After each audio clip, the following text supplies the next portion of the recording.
By the end of this video, I'm going to share with you 3 very specific changes you can make in your life right now that will bring immediate happiness. Now, these are ancient philosophical ideas, but they work, and that's why I think studying philosophy in 2024 is so incredibly important for where we're headed as a society. Let's get into it. So it's 2007 and I'm an auditor and I despise my job. Now, a lot of people enjoy being an auditor. They're built for that kind of work. I just wasn't, and I knew that about myself. I had to go into companies every day and tell them what was wrong with their financial statements. Tell them where they were failing. So nobody likes the auditor, and that was this guy. This is a good example of me not living freely. So philosophy asks the idea, what does it mean to live freely? And you really want to be able to show up to your day knowing that you're in charge of it, that other people aren't making decisions for you, that you're not putting on a show for other people, that you're not sort of living according to other people's belief systems, either your communities, your churches, your parents, your bosses. They should be your belief systems. And when you're not doing that, you're not living in congruence with your true self. This is to not live freely. So let's read a section of Letters from a Stoic by Seneca that will explain this idea, and then I will give you the very first tip on living authentically. Now, I was not living freely as an auditor in 2007. I hated my job, I hated my life, whatever. You get the idea, right? But Seneca is asking us to use philosophy as a way to live freely. So let's read the passage that I've got marked up here in highlightish, and then we'll talk about it. So it starts off by saying, then how can I free myself? You ask. Well, you cannot escape necessities, but you can overcome them. By force, a way is made. This is a quote from Virgil. Seneca is using Virgil here, but then he goes on to say, and this way will be afforded you by philosophy. Well, why? Why is philosophy the tool that will set you free? We'll talk about it. He says, betake yourself to philosophy, if you would be safe, untroubled, happy, and fine if you wish to be, and that is most important, free. There is no other way to attain this end. Okay, so I find this fascinating. Why is philosophy the tool that will set you free? Well, what does it mean to live freely? We've talked about my life as an auditor and how I was not living freely because I was trying to have a career and a position in life that would make other people proud of me, that would check boxes for other people. Their decisions were becoming my decisions, and I didn't really like that. And I also didn't want to be these other people I saw in that auditing conference 20 years down the road. I did not want to be living my life like that. I was not living freely. And the reason why is because I hadn't done the work of self. So philosophy asks you to work on yourself by asking critical questions. Well, what are those questions? Philosophy is often known for asking things like, what is truth? What are values? What are your values and morals and rules? What will you do in specific situations? How can you know, what a good friend is? All of these questions that philosophy tries to understand will value and benefit your life if you choose to try and answer them for yourself. So that's the first tip, is to make a change today to commit to doing some self-examination. Socrates said that a life unexamined is not worth living, and I fully agree with that. If you don't take time today to ask, what do I want? Why do I want it? And spend some time on these philosophical questions, 20 years of your life are going to pass by, and you'll wonder what the heck happened.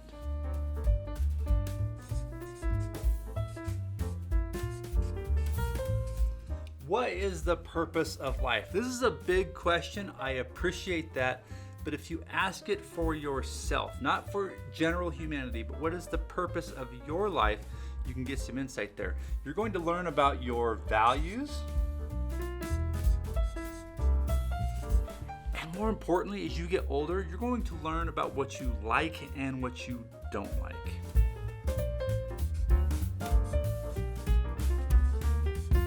This is the first question I want you to answer in your journal. Grab a piece of paper, write at the very top, what is the purpose of life, and answer this for yourself. So the story goes on. It's now 2008 and I am still in my job as an auditor, still hating life, still despising every decision I'm making because I am really doing this career because I feel like I'm supposed to. I'm trying to be the product that my community and my family and everybody else wants me to be, and I'm hating it. I'm just hating it. And we're having this conference in Las Vegas. So my boss invites me to this big auditing conference. That sounds incredibly exciting. Anyway, we got there and it was at a hotel on the Strip. So if you've never been to Las Vegas, it's a big long street with all these ridiculously extravagant hotels, and we were staying in one of those.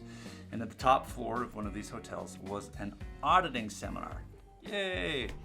Well, I remember going up the escalator with my briefcase, standing next to my boss. We walk into this room and everybody's just like holding on to 2 cups of coffee each, right?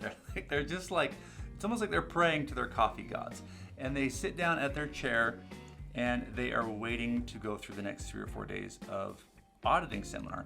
Now, this audience was very much potentially me in the future.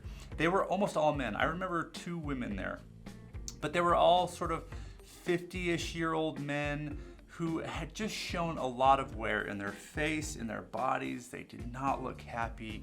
They were dragging their feet. They had like their little yellow legal pads to take notes on. It was depression central for me. And I remember thinking to myself, this is not who I want to be. This is not what I want for myself when I'm 50. I do not want to show up to one of these conferences holding 2 cups of coffee, showing all this wear and tear on my emotional spirit. Welcome back to the desk and Highlightish, where we're looking at Letters from a Stoic by Seneca. Now, this is my favorite passage in the book so far because it really resonates with something I felt in my own personal life.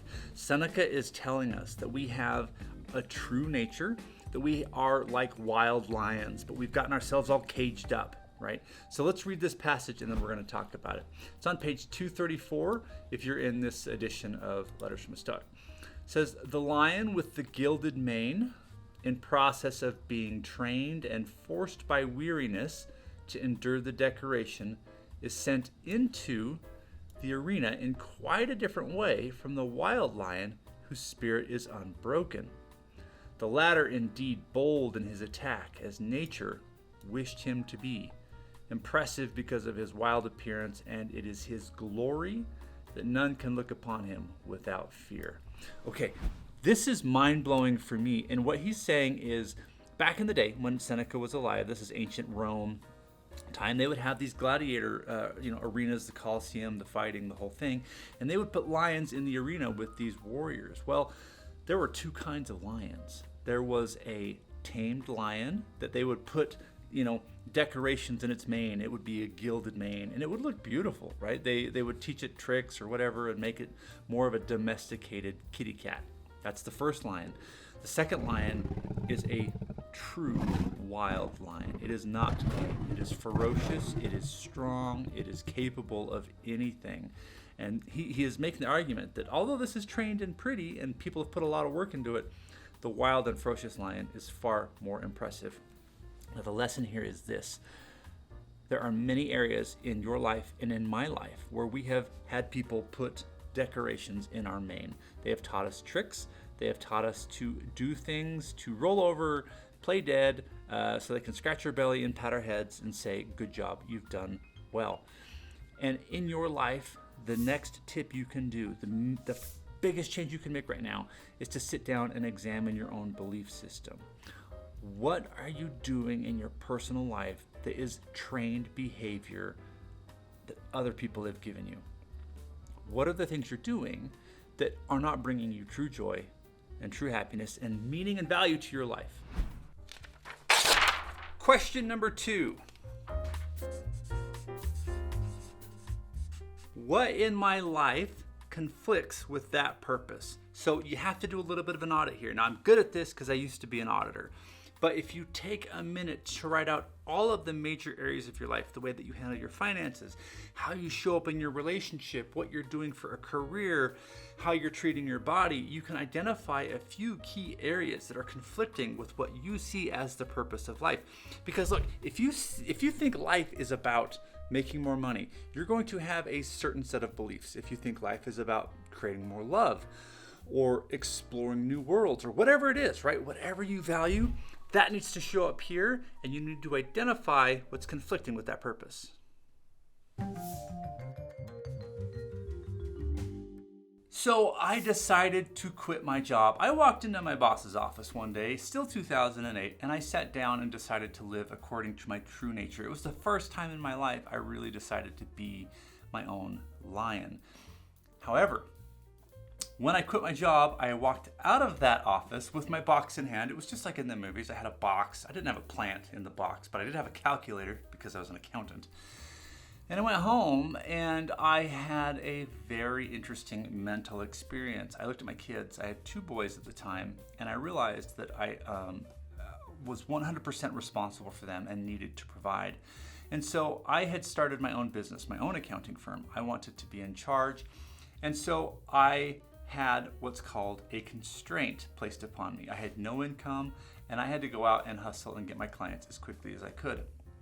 But in those moments, my life changed because I had no access to prosperity, right? I had to work. I had to work on myself, my skill set, my abilities, my presentation style. I had to put investment and time into who I was and who I was trying to be.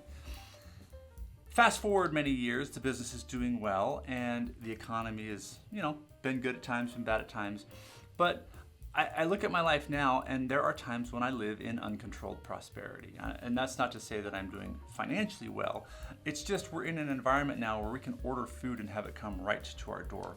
We are, I can meet with anybody in the world on video conferences. We can do anything. We can chat with AI and have full-on conversations. It's crazy the amount of prosperity we have right now.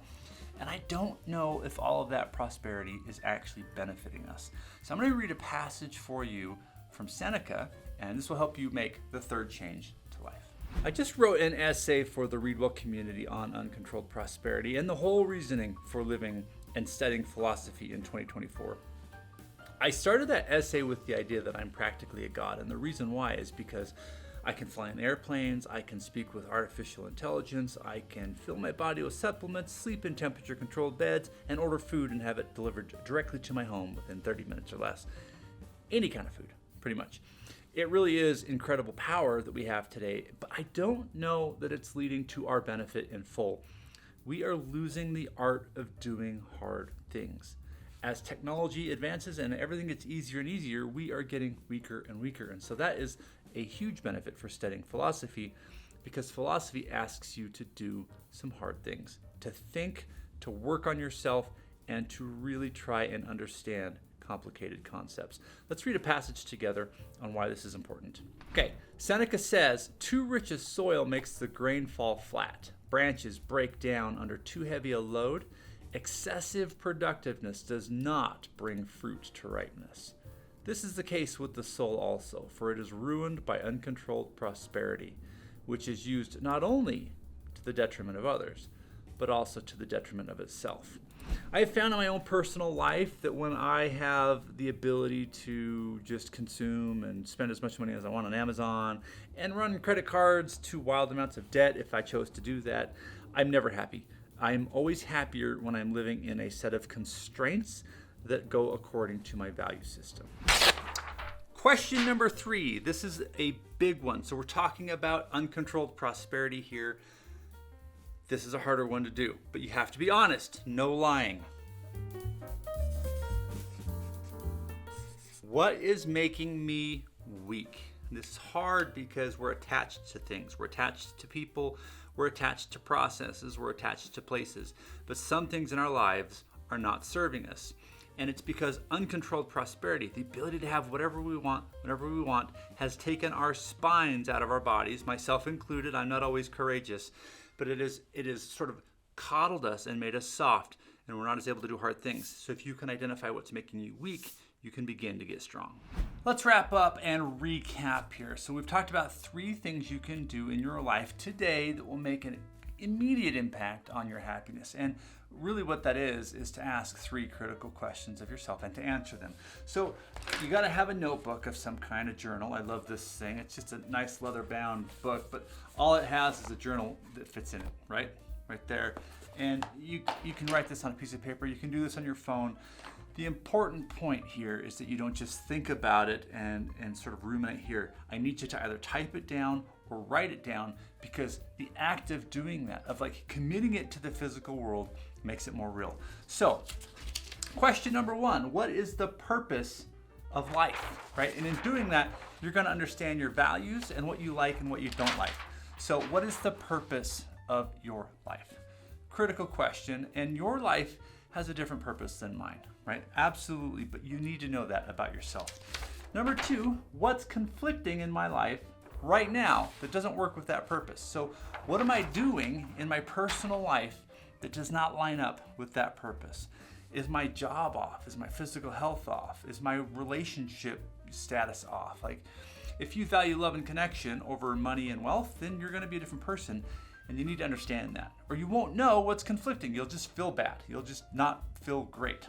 Finally, to control uncontrolled prosperity, right? To acknowledge the fact that life is better than ever, but that sort of excess is making us weak. And it is good to do hard things. So we want to ask ourselves, what is making me weak? Be honest. What is making me weak? Is it too much television? Is it, just eating, flaming Doritos on the couch all night long every night? Whatever it is, what's making me weak? That's why I love philosophy, because it asks critical questions and it makes you do the work on yourself. And the more you know about yourself, the better you're living. Like Socrates said, an unexamined life is not worth living. So take a moment, grab your journal, and examine your life. Now, if you found this video helpful, thank you so much for watching. I would encourage you to go over to thereadwellpodcast.com, where you can subscribe to my focus letter. The focus letter is a weekly message from me designed to help you stay philosophically focused, to build better reading habits, and to stay connected with the books that you love. I call it a focus letter because I don't like newsletters. I don't like ads and all of this other stuff. I just want a message directly from me to you about the beauty of books. Thanks for watching, and I'll see you guys next time.